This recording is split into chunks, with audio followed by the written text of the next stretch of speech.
Nous, on est riches parce qu'on est en train d'appauvrir l'Afrique, de nouveau, l'Amérique latine, l'Asie.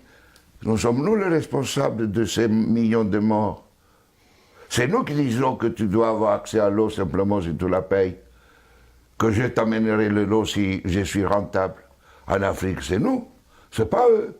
Eux, ils étaient capables de le faire en communauté. Et donc, à l'heure actuelle, il faut se dire que les guerres qu'on est en train de faire, c'est quoi? C'est parce qu'ils nous ont attaqués. Qui? Quand Sarkozy a bombardé la Libye, aucun Libyen n'avait attaqué la France. La France n'avait pas été bombardée par personne.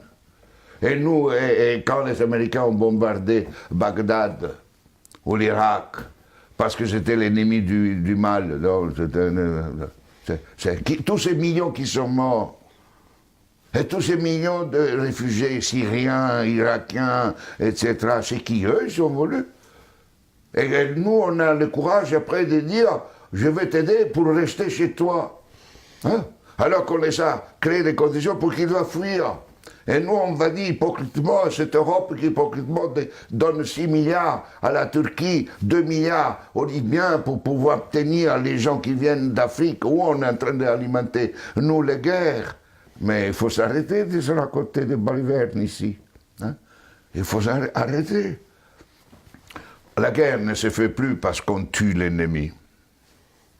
La guerre est devenue, grâce à la technologisation, elle était aussi d'avant, mais elle est devenue une activité économique la plus rentable après l'industrie pharmaceutique et l'industrie informatique. On fait la guerre parce que c'est rentable. Et malheureusement, si nous ne changeons pas nos dirigeants, et nous-mêmes, hein, dans le sens pas individuellement, mais les systèmes de valeurs fondamentaux, la sécurité nationale qui explique la guerre, la souveraineté nationale, l'appropriation privée du vivant, etc. Tout ça, on fera la guerre. On fera la guerre, pourquoi? Parce que pour cela, deviendra une activité de plus en plus rentable.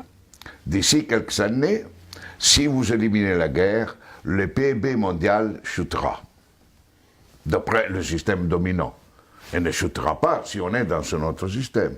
Au contraire, la guerre, la disparition de la guerre sera une source de richesse. Mais c'est pour cela que les dominants à l'heure actuelle ne veulent pas réduire les armements, ne veulent pas réduire les occasions de guerre. Parce qu'imaginez-vous la France sans la guerre. Que serait comme économie? Imaginez-vous les États-Unis sans guerre, deviendraient des pauvres. Dans des économies pauvres. Donc aujourd'hui, on est entré dans une phase où on fait la guerre parce que c'est rentable.